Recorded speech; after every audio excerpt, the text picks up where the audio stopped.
Welcome to ISO 20022 Made Simple, a special podcast series brought to you by Standard Chartered's Corporate and Investment Bank. I'm Danielle Sharpe, Head of FI Clearing Product and Cash Management. This is our sixth and final episode in the series, timely as we're less than 5 weeks away from the CBPR Plus November 2025 cutover. Over the series, we've discussed compliance opportunities, data and AI considerations, practicalities of implementation, and regional nuances across Europe and Asia. Most recently, we touched on people and the evolution of skills to support the next phase of cross-border payments. But today we're going to dive into our finale, shifting from theory and timelines to a reality check.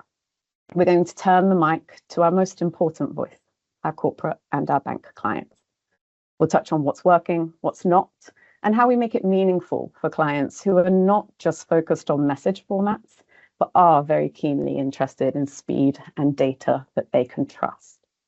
I'm honored to be joined by industry leaders who bring unique frontline vantage points and represent the clients ultimately behind the Interbank PAX 8 message. Firstly, I'd love to introduce you to our guest, Danielle Johnson from Westpac.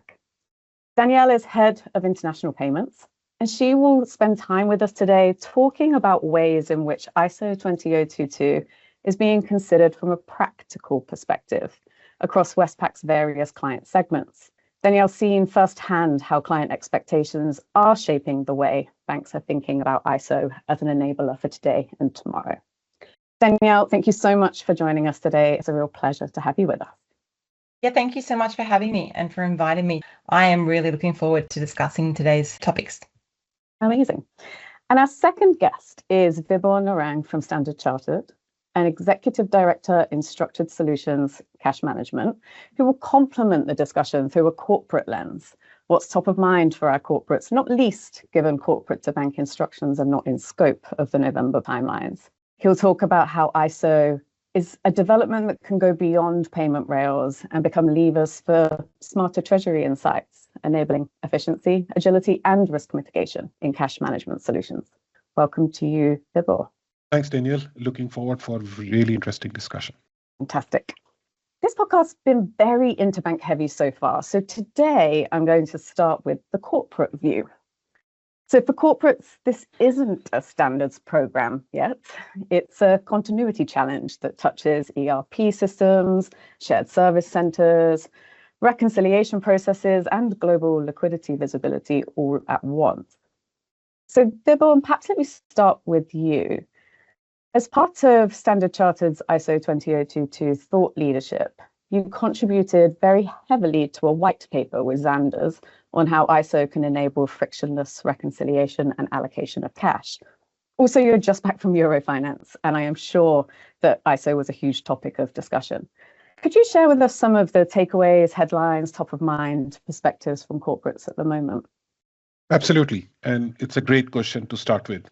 In fact, I would say the low-hanging fruit opportunities are very tangible.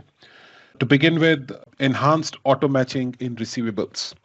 With richer remittances information and structured party identifiers, corporates are seeing fewer unallocated payments, which means fewer manual investigations and faster application of funds. And then better intraday visibility and liquidity decisioning. That's another very, very important point for corporates. When banks and corporates use structured ISO data for statements, example CAMT 54, and payment instructions, PAIN 001, treasurers can gain clearer, earlier insight of cash movements. And that obviously allows timely sweeping, investment, or funding decisions.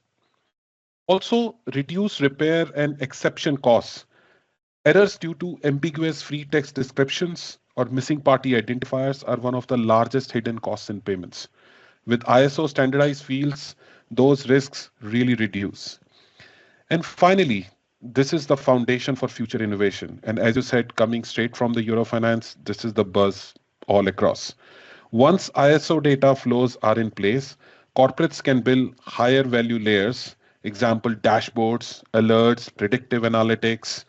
Early adopters are already asking, if I know the purpose code and transaction context at payment time, can I automate downstream decisions? So net, the opportunities are ranging from processing cost reduction to strategic transformation. Thanks, Vibhor. It's really, really interesting. And I'm sure that Eurofinance was quite the buzz in the context of this. I guess just as a follow-on question to that, would you say that in the last perhaps 6 to 12 months that you've noticed a change in the conversations you're having with treasurers? Yes, absolutely. And this is a real mindset shift that I have been seeing in the last 12 months or so. Instead of them asking, we are updating to ISO 20 or 22 because the bank told us to do that, they are asking, what exactly can we gain from this? There are three patterns that we have observed. First is about strategic visioning. Treasury teams are including ISO 2022 in their broader digital transformation roadmaps. They are asking questions from us that if we can get more reliable, structured end-to-end data, how do we re-engineer our processes? For example, auto matching, sweeping, funding, rather than just replicating existing flows in a new format. The other tools are multi-bank coordination, and this is extremely important and practical. Many multinational works with multiple banks, each with their own timelines and interpretation. And we encourage clients to treat ISO 20 or 22 as a network standard. They are not just upgrading one bank interface, but they are aligning across the ecosystem, TMSs, their banks, counterparties, etc. That approach unlocks some really smooth cash visibility and fewer surprises. And lastly is what my white paper has also covered with Xander's, showing how ISO 20 or 22 enables frictionless reconciliation and allocation. So that's basically, we call it as opportunity framing. The key message which I got from various conferences this year is that ISO 20 or 22 isn't just a compliance exercise. It is an enabler for efficiency, visibility, and agility. It's really promising to see the level of discussion evolve and also the types of questions evolve. I guess with that in mind, and given the position and the role that you play and the level of discussion that you have with a variety of treasurers across industries, would you say that treasury teams are starting to act as the natural leaders amongst this transition? How are they navigating that? You referred to the multi-bank coordination, you referred to the not just upgrading for one bank, but for multiple, you referred to re-engineering processes. So I guess my first question is, are you seeing treasury functions emerge as a bit of a leader within their own institutions for driving the strategic benefit? And I guess as a flip side to that is, what some of the questions or worries that they're raising, and how are they navigating some of those in those discussions with you?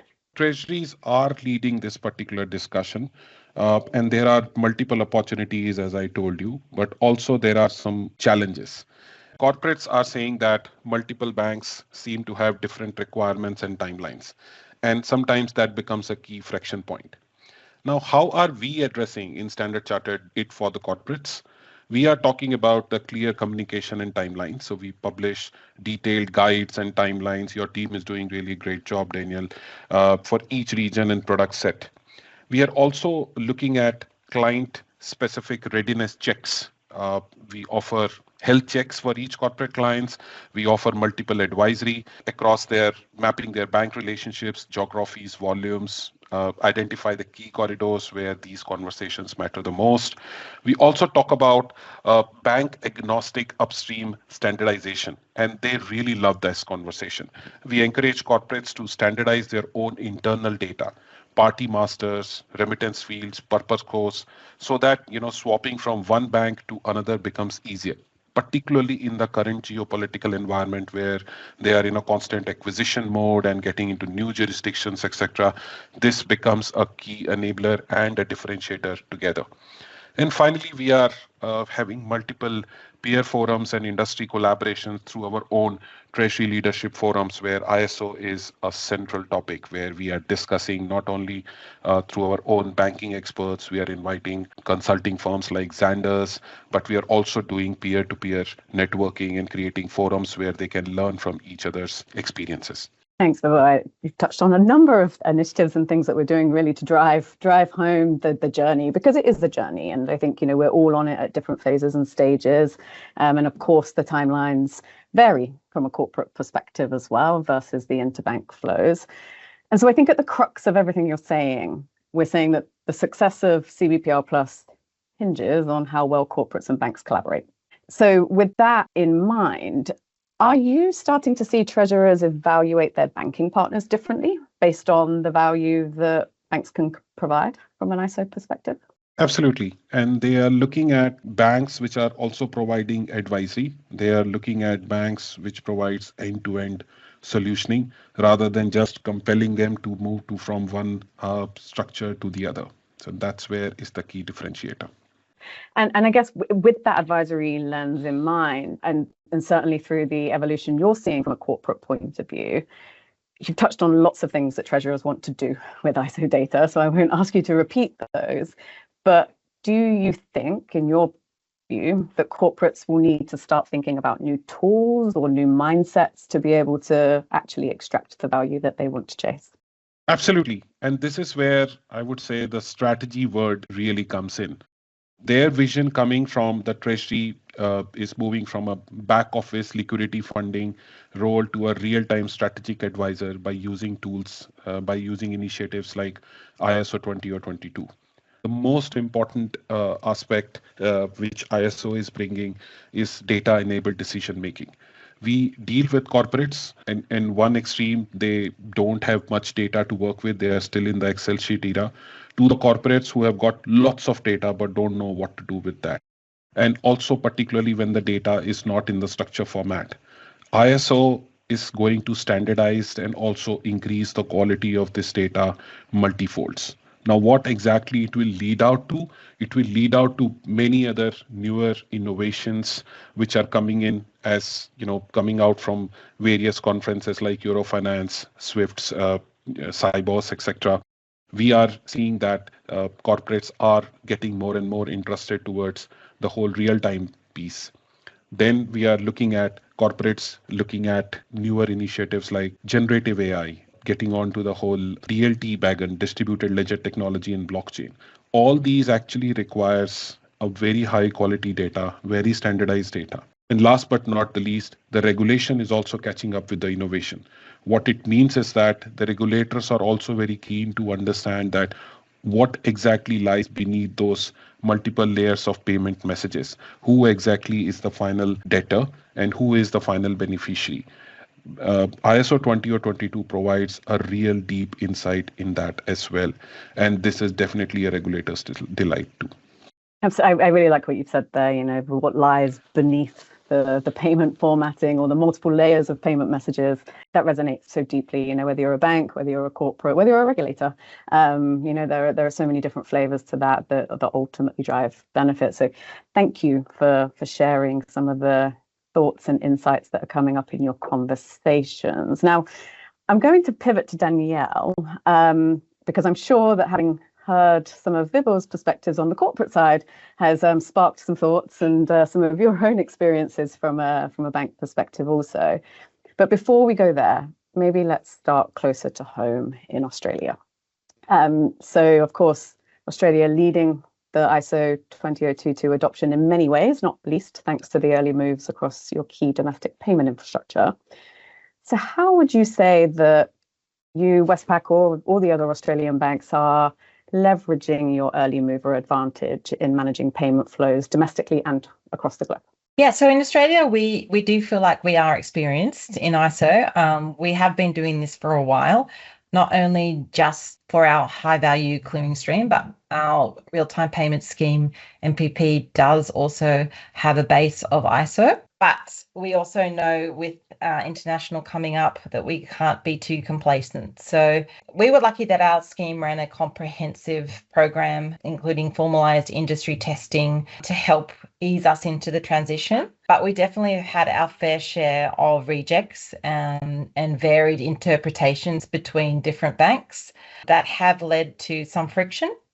But we have seen limited customer impact, and that's because we've all been very open, engaging with each other if something looks wrong or if we believe that the transactions that have been sent to us that are actually not in the right format or not in the right spirit of the ISO standards, which is obviously manageable when you're talking about a country that it has a very small group of banks in the high value clearing stream. But we obviously know that cross-border payments is a whole different ballgame. So being able to get responses quickly across time zones is going to be challenging.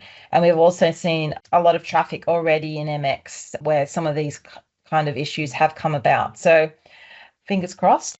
At Westpac, we upgraded our systems to be ISO native. So we feel like we do have a lot more control when we do see some of these issues because we can tweak it quickly.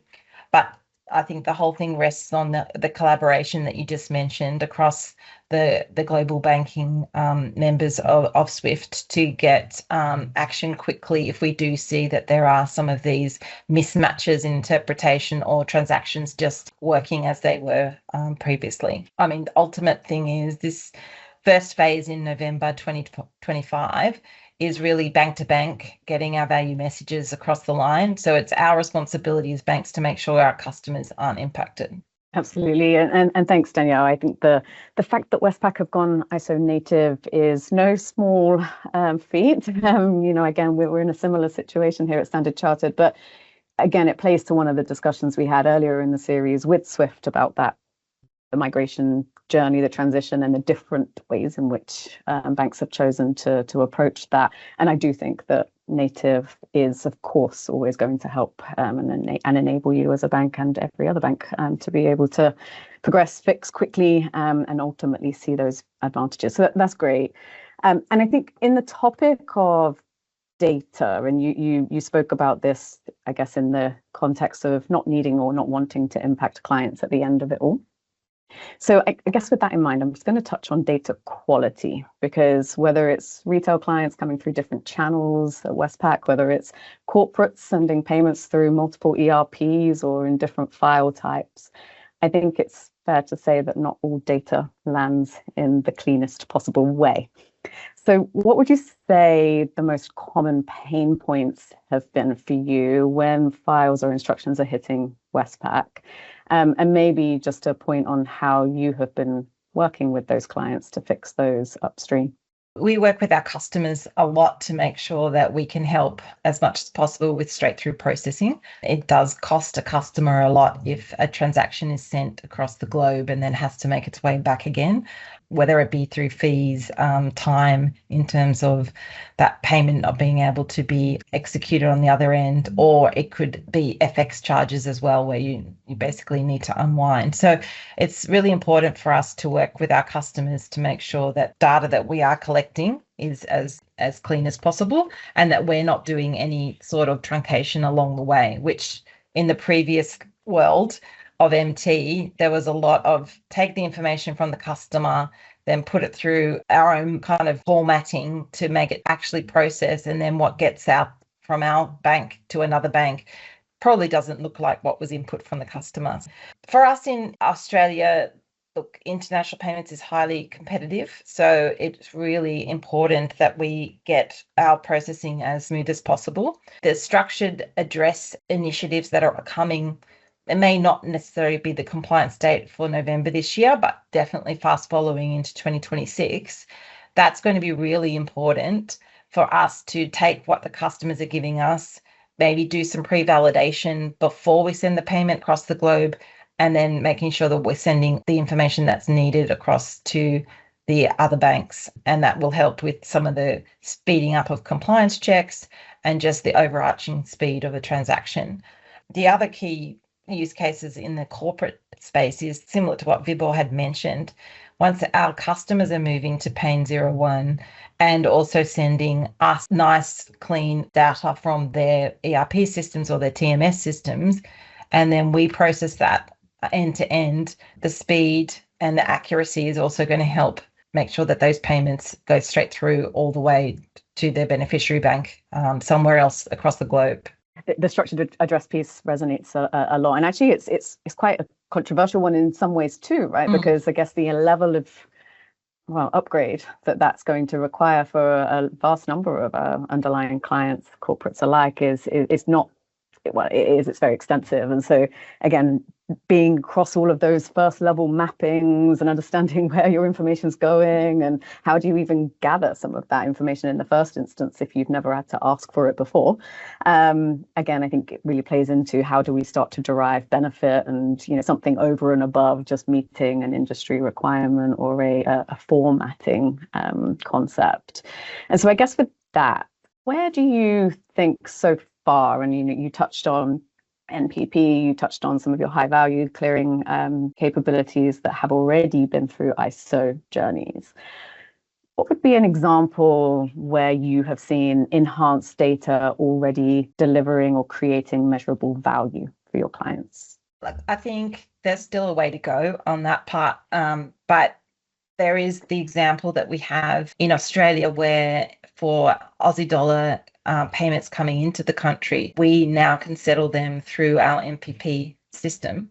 So we've introduced that real-time element, which is extending cut-off times and making real value for people across the world that are wanting to send to their family or to kind of companies in Australia, where before they potentially may have had to make that payment very early in the day or the day before. And so we are looking and seeing that there is true value, like Vibhor was mentioning, around making liquidity available sooner than later.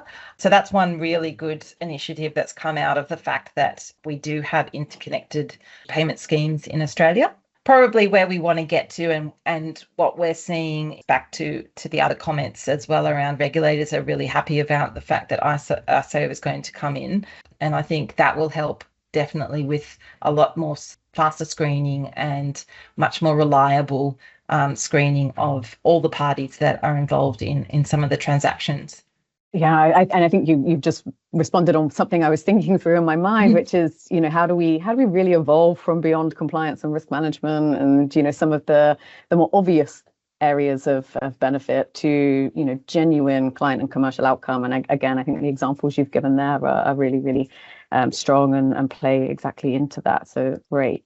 I guess moving away from theory and into practicality, given the role and the remit that you cover. So 5 weeks away, legacy, at least PAX 8 and PAX 9 messages start to retire or will retire. What would you say one of the, or it could be multiple operational changes that you're most looking forward to? It's been a tiresome few months or longer of managing a coexistence across multiple different formats and ways of doing things.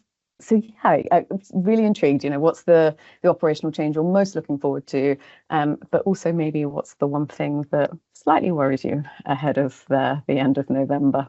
We did, as I mentioned, do an upgrade of a system that was 20 years old, and we ran 2 systems in production whilst we did that migration, just so that we could make sure that we managed the customer impact. So officially we have moved to just one payments processor, and our operations team is extremely happy at this point in time. So I mean, we also didn't ever treat the upgrade as just a technology project. So whilst we had these compliance and regulation driving us to this compliance state, we took advantage of that, and we put a lot of the investment dollars into systems and platforms, but we also made changes to make sure that when we come out of this, our customers are going to be better off. So we did make changes from batch to real-time accounting.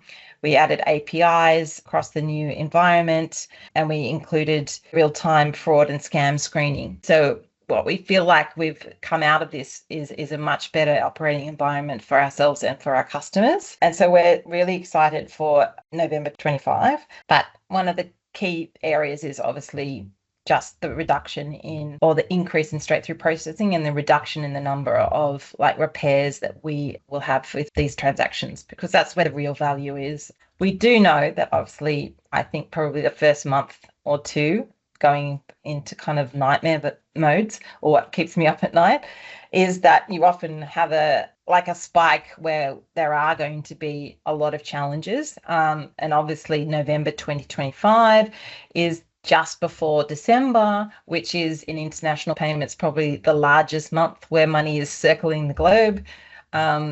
A lot of Christmas presents, those sorts of things, people finishing up year end from a corporate perspective. So probably not the best date to choose, but we are making sure that we've got the right teams supporting and are ready to do things. So I feel like there'll be a lot of that across the globe, but I feel like the banks know this is coming and they should be prepared. Couldn't agree more. I think it will be an interesting few weeks, whilst of course there has been a period of migration, so it's not as though everybody's going to change just ahead of the weekend, but there's still a lot of banks that will. So yes, I agree. I think there's going to be a huge amount of inter-company collaboration, but also and beyond, to continue with that. And you mentioned it earlier, right? This is only the beginning in some ways, and the real value is still yet to come, and how we learn from this and move forward is just as important.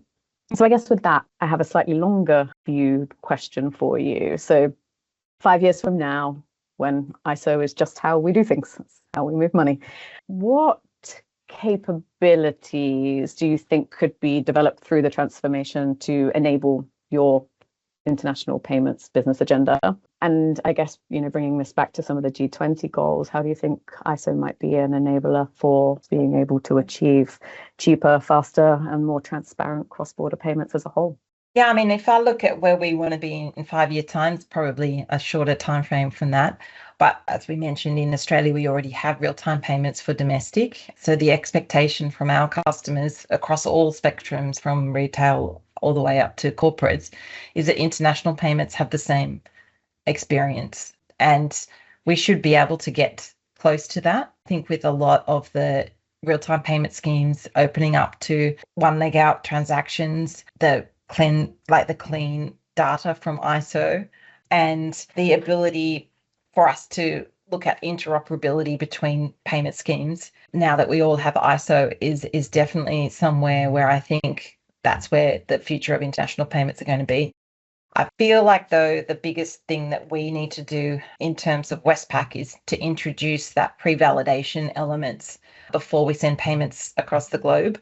And that's also going to be a game changer for our customers, so that if, like you mentioned before, you may never have asked for an actual address before, but if that's the new piece of information that different jurisdictions may require, it's better to tell somebody before they send the transaction versus wait for it to take 5 days to get back to them and then say, oh, you didn't include an address. So I think pre-validation is going to be a game changer in making sure that the customer experience is completely changed and transformed, and international payments become pretty much the same as a domestic payment. Yeah, I'm very much aligned to that. I think pre-validation's probably been looked at a little bit too much through a fraud and compliance lens, beneficiary name checking, account number checking to date. But that critical data element, or even just the nuances, right? Every country, every market has a slightly different version of what they need or what they expect. And so again, to the extent that we can provide that upfront, and Westpac are successful in doing that, I think is going to be a huge game changer in how money moves. So fantastic. Okay, so I'm going to ask a question to both Vibhor and Danielle now. I'm actually going to ask two. So the first question is, if you were advising corporates or banks listening right now, what would be one critical action that you would suggest they take to prepare? Danielle, maybe I'll start with you.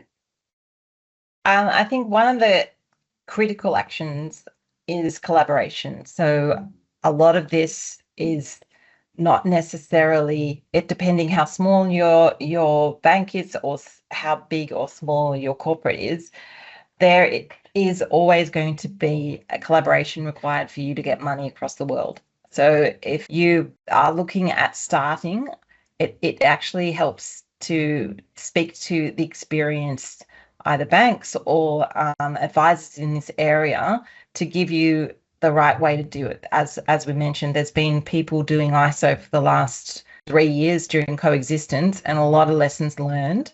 So don't be afraid to ask, and then it may help you do things in a more streamlined way. There's definitely been a lot of distraction going one way and then having to pivot back another way. Also now where we're going to be a lot more experienced in what things can go wrong. So I feel like just having a trusted partner at the beginning will help you work out the best way to implement. Excellent. I think all the more important, particularly as timelines and messages in scope start to become more and more specific to those corporate to bank message types as well. And of course, the evolution of the continued journey, even in the interbank space. Thanks, Danielle. Vibhor, how about yourself? Start from the very basics is my advice. First, I would say start by cleaning and structuring your source data. The biggest roadblock isn't the payment message. It's basically the ERP and the TMS systems. Make sure that your counterparty names, addresses, remittance references are in the right format. And good data means good inside out. Secondly, upgrade your reporting and reconciliation flows. Switch on ISO native statements. A lot of clients have still not done it. They are still in the hybrid environment. So CAMT 52, 53, 54, whatever your systems need, just go on to that and start reading the richer information. And finally, make this as a cross-functional project. And that's a very, very important point. It's not just a treasury one. It involves your finance teams. It involves your operations, IT. ISO 20 or 22 touches master data, payments, and reporting. So all of them needs to speak the same language. They're incredibly valuable insights and pieces of advice, and again, couldn't agree more. I think we've touched over the course of this episode on the need for data from the outset. And so if we don't have data, then you can format a payment as much as you want, but if it doesn't contain anything useful, then of course it doesn't really solve for the problem. And equally, we've spoken about cost and the challenges that come with that. So completely agree, and certainly lots of experience to have learned and gained from. So again, to Danielle's point, never be afraid to reach out just to understand how we've done it as banks and how corporates may be able to learn from that experience also. Okay, my final question for you both, and this time I'll start in reverse. I'll start with Vibhor. It's a question we've asked everybody on each of our episodes. So probably the hardest time for you actually, because I think most of the myths that we've asked you to debunk have already been debunked. But let's see how creative you can be. So with that in mind, what is one myth about ISO 20022 that you would like to debunk, Vibhor? Wow, I think some really good myths have already been debunked in this ISO series. So, but I still feel that ISO 20022 is just a payment format change. I think that's the biggest myth that is floating around. In fact, it is not just simply a technical upgrade. It's in fact a foundation layer that will enable the next generation of innovation across finance. What ISO brings is a richer, cleaner, structured data, and that is what which will fuel the future innovation. And if you take advanced analytics, tokenized payments, and automated decisioning with the whole new Gen AI coming now in the treasury world. AI needs high quality data to be intelligent, and blockchain needs standardized data to be trusted. And ISO provides both. So rather than being the end of a migration, I see this as a beginning of a smarter financial ecosystem, one where we have payments, liquidity, and intelligence coexist seamlessly. And over the coming years, I think this data foundation will quietly power the biggest visible changes in our industry, from real-time cash visibility to embedded finance and predictive treasury. So it's not just changing how money moves, it's changing what we can actually do with the money. I think that's a really, really good myth to debunk. I think it's true, right? We're at a point in time where this is no longer about pipes or movement from A to B. It's about ultimately just data-rich events and harnessing that and leveraging that to drive your treasury, to drive your efficiencies, and or your operational processes within the banking organization is key. Okay, and Danielle, last but by no means least, what's the one myth that you would like to debunk? I think that my myth is also similar to others, but maybe I'll word it slightly different. So basically, I think that people that think November is party time, it's not going to be. So I feel like those that think the late night working groups on ISO with members from across the world will stop. It's not going to be, because this is where all of the actual hard work is going to get started, because I feel like we've been distracted a little bit by getting the foundations and all the actual technology working so we can technically do this thing, but all of the adaptive skills and the use cases are only starting to come to life. And as Vibhor said, the world changes very quickly, but this is the kind of underpinning way for us to be able to take on what is next and kind of move into the next generation of cross-border money movement. So it is a bit similar to Vibhor's, but I'm definitely not. I might have a small party, but I will then bunker down the next year as well. 100%, I guess, where rubber hits the road, and it's definitely showtime, just maybe not party time. Yes. All right. Well, look, thank you. This brings us to the end of today's episode and the end of our ISO 20022 Made Simple podcast series. Over our 6 episodes, we've explored how ISO 20022 extends beyond messages and formats, the evolution of technical mandates, and perhaps some of that early focus on migration timelines to everything we've discussed today, which is a movement that is redefining how banks and corporates exchange value, insight, and trust. And as we've heard, there's so much more to go. So a big thank you to Danielle and Vibhor for grounding the conversation today in some real client and operational experiences.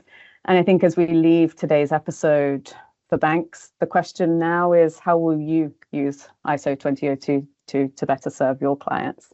And for corporates, how will you turn richer payment information into sharper decisions? So on behalf of our guests, I'd like to say a big thank you to our listeners. Thank you for tuning in. Thank you for learning and for leading the early stages of this change with us. The story of smarter payments and smarter treasury decisions have only just begun. And with that, I'm Danielle Sharpe, and this has been ISO 20022 Made Simple, brought to you by Standard Chartered Bank.